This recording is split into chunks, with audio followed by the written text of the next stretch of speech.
Well, Zach, we're back. It's the 2016 season, NFL, college.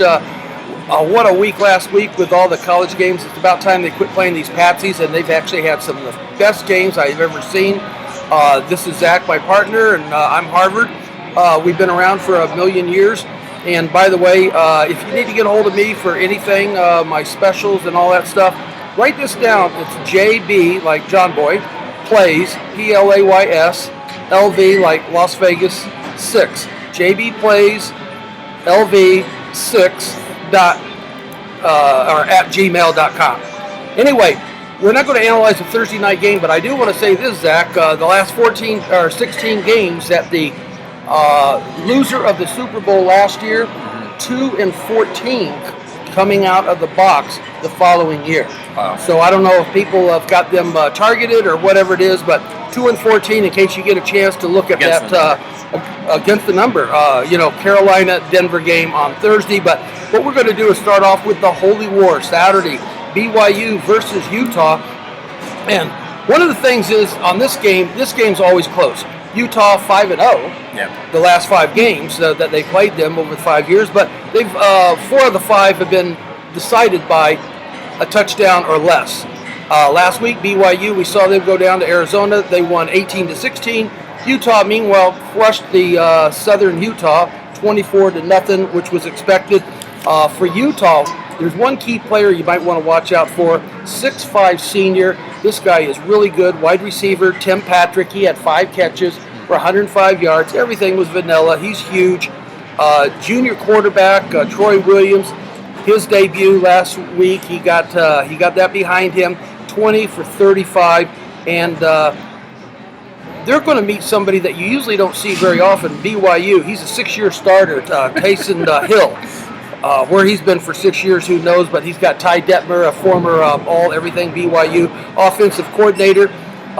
Last year, 6-1 last year, BYU was when they ran the ball for 100 yards or more. And Jamil Williams is back. They got a big offensive line. In fact, their only loss last year was a 24-23 loss to UCLA.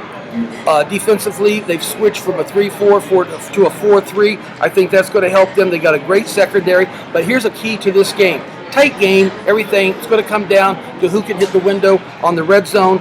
Last year, red zone for BYU, 50-3. 50 times out of 53, they got it at 94%.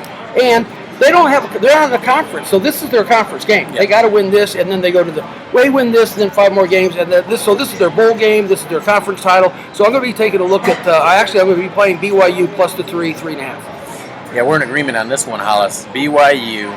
Let's look at their last week's game. Actually, they played U of A, another Pac-12 school, and people are going to look at that and say, well, U of A, they had to travel up from Tucson, not to Phoenix, all the way up to Glendale, so it was about a 2-hour drive for them. And Anu Solomon, obviously, he struggled just like he did last year, so there's going to be some angles there that maybe side to Utah, which has been a great dominant home team. They overachieved last year and slid towards the end of the season. Obviously, they have a new quarterback, but they're strong defensively, and they're a very good home team. So people are going to look at that. And Taysom Hill, let's face it, he's had his injuries at BYU. He's not as strong quarterback as he was 2 or 3 years ago. That time has gone, but he has that veteran mindset, and I think he's balanced enough now where he's not going to do too much. He's not going to run too much. He's not going to force those throws that he would do 2 or 3 years ago like he did against Notre Dame. And I like the balance that they have on offense and defense. And one thing about Utah, they have issues playing up or down to their competition. Even last week against Southern Utah, 24-0 win, they're 29.5, 30-point favorites, and it was, like you said, vanilla approach, and that's the way they do it. They kind of got out of that a little bit. I think I like Travis Wilson because he was more of a gunslinger, but they're going to be back to that vanilla game plans all year long, and it's going to cost them this week and week 2. Well, I tell you, we know our West Coast football. There's nothing more West Coast than BYU and Utah. So